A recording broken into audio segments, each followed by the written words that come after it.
Hello viewers, खुदावंद यीशु मसीह के अजीम और जलाली नाम में आप सबको सलाम। मैं आपका होस्ट पास्टर वसीम यूनुस एक मरतबा फिर आपकी खिदमत में हाजिर हूँ खुदावंद के सब्बत को पाक मानने की वजूहात के साथ। और हम खुदावंद के कलाम में से सीख रहे हैं कि क्यों खुदावंद के दिन को, खुदावंद के सब्बत को पाक माना जाना चाहिए। और इसकी 35 वजूहात में से आज हम 9वीं वजह जो है उसको सीखेंगे। और आज की वजह यह है क्योंकि खुदावंद खुदा ने कौम बनी इसराइल को मिस्र से निकाला, इसलिए खुदा ने उनको अपना सब्बत पाक मानने के लिए दिया। खुदावंद खुदा ने उनसे कहा कि आप मेरे सब्बत को पाक माने, क्योंकि मैं खुदावंद खुदा हूं जो तुम्हें मुल्क मिस्र की गुलामी से छुड़ाकर लाया हूं। अब इसमें सवाल ये बनता है कि मिस्र की गुलामी से इसराइल को छुड़ाया गया, हमारे साथ इसका ताल्लुक क्या है?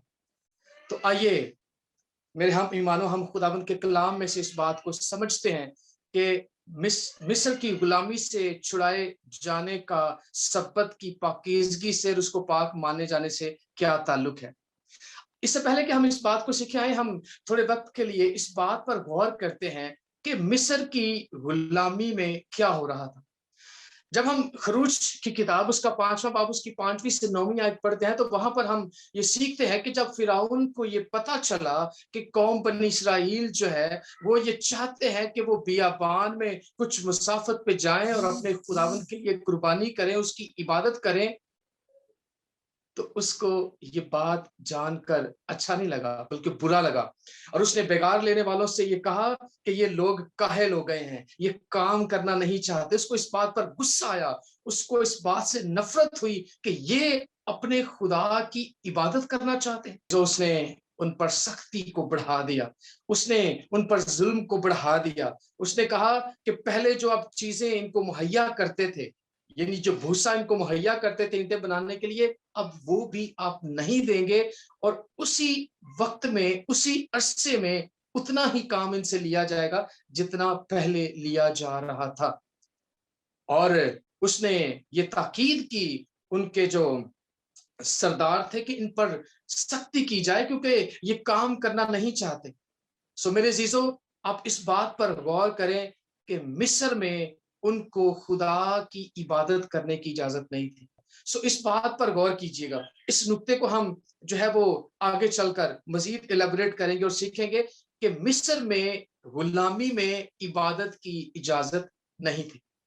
अब हम आते हैं इस्तिस्ना उसका 5वां बाब, और उसके 5वें बाब में जब हम देखते हैं, क्योंकि तू मिस्र में गुलाम था, तू गुलामी में था, और मैंने अपने जोर और बाजू से तुझे आजाद करवाया है, इसलिए तू सब्बत के दिन को पाक मानना।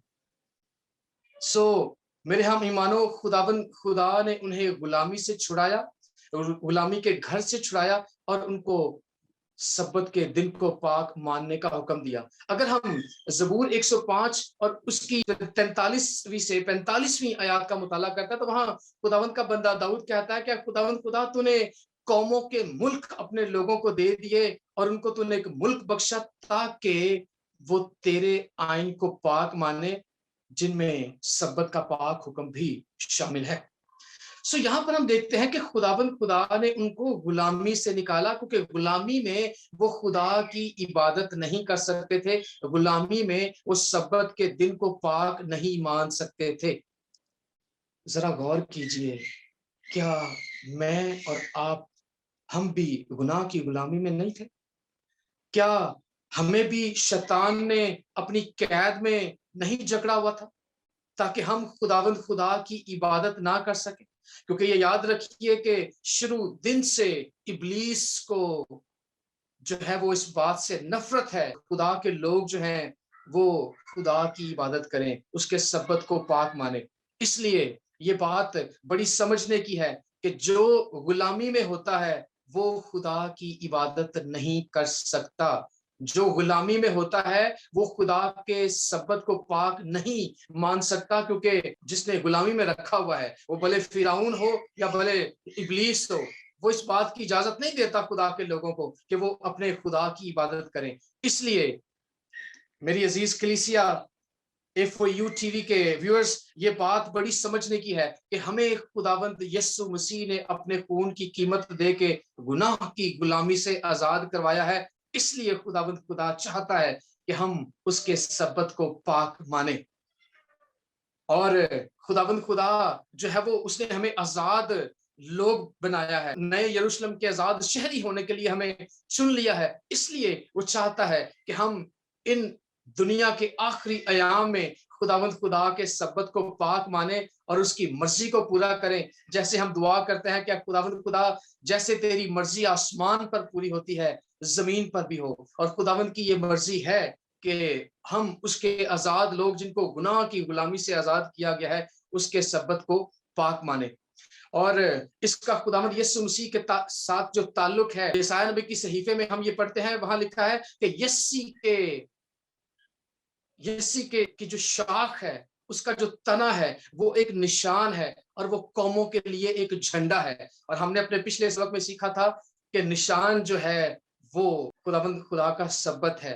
निशान जो है वो खुदावंद खुदा का झंडा है। और यहाँ पर लिखा है कि यस्सी के तने की शाख पर जो ईमान लाएगा, और वो शाख कौन है? खुदावंद यीशु मसीह। और जो यस्सी के तने की शाख पर ईमान लाएगा, जो खुदावंद यीशु मसीह को कबूल करेगा, ये उसके लिए एक निशान होगा। और निशान उसका सब्बत है, निशान उसका झंडा है। इसलिए मेरे चीजों, जो खुदावंद यीशु मसीह पर ईमान रखते हैं, सब्बत को पाक मानना जो है वो उनके लिए है, क्योंकि खुदावंद यीशु मसीह ने कहा, मैं सब्बत का मालिक हूं। ये एक और वजह है जिसको हमने सीखा है। इसलिए हम जो खुदावंद यीशु मसीह को मानने वाले हैं, हम जो खुदावंद यीशु मसीह पर ईमान रखते हैं, जो यस्सी के तने की शाख है, हम उसको थामे हुए हैं। इसलिए हम खुदावंद खुदा के सब्बत को भी पाक मानते हैं। और मैं आपके साथ इस ख्याल को भी बांटता चलूं कि जो सारे वादे थे वो कौम बनी इसराइल के साथ थे, क्योंकि खुदावंद खुदा ने इब्राहिम से कहा, मैं तुझे बरकत दूंगा, मैं तुझे बढ़ाऊंगा और तेरी नस्ल को जो है वो तो कौमों के लिए बाबरकत होगी। तो अगर हम इस लिहाज से देखें तो गलतियों की किताब उसके 3 बाब की 16वीं आयत में पौलुस रसूल कहता है कि इब्राहिम की एक ही नस्ल है और वो मसीह है। और हम जितनों ने मसीह को कबूल किया है, सो हम भी रूहानी इसराइल हैं। वो रूहानी इसराइल जिनको गुनाह की गुलामी से आजाद करवाया गया है। इसलिए खुदावंद खुदा आज हमें सिखाता है, याद रखो कि तुम गुनाह की गुलामी में थे और मैंने तुम्हें अपने बेटे का कीमती खून देकर आजाद करवाया है, इसलिए तुम सब्बत के दिन को पाक माना। हम ईमानो, ये हमारे लिए कितना जरूरी हो जाता है कि हम इंसान की तालीम को छोड़कर खुदावंद की तालीम की तरफ आए, बाइबल की तालीम की तरफ आए और इस बात को जाने कि खुदावंद खुदा जो हमारा फिदिया देने वाला है, जिसने अपना कीमती खून देकर हमें गुनाह की गुलामी से छुड़ाया है, आइए दुनिया के आखिरी अयाम में खुदावंद के सब्बत को पाक माने और खुदावंद के कलाम पर अमल करें और फिरौन की बात में ना आए, इब्लीस की बात में ना आए। क्योंकि फिरौन जो जिसकी गुलामी में थे, वो उस वक्त नहीं चाहता था कि वो खुदा की इबादत करें। आज इब्लीस नहीं चाहता कि हम खुदावंद खुदा की इबादत उसके सच्चे दिन पर, उसके पाक दिन पर करें। लेकिन जो कलाम पर ईमान रखते हैं, हम जो A4U टीवी के वसीला से इन वजूहात को सीख रहे हैं और बरकत पा रहे हैं, ये खुदावंद खुदा हमें बता रहा है कि खुदावंद की सच्ची तालीम क्या है, उसका पाक दिन कौन सा है। आइए मेरे अजीजों, इन वीडियोस को शेयर करते रहें और जो बरकत हम अपनी जिंदगी में पा रहे हैं उसको दूसरों तक फैलाने का वसीला बने। इस चैनल को सब्सक्राइब करें और A4U टीवी से जुड़े रहिए, जिसका मतलब है अगापे, लव फॉर यू, यानी इलाही मोहब्बत आपके लिए। खुदावंद आपसे प्यार करता है। आमीन।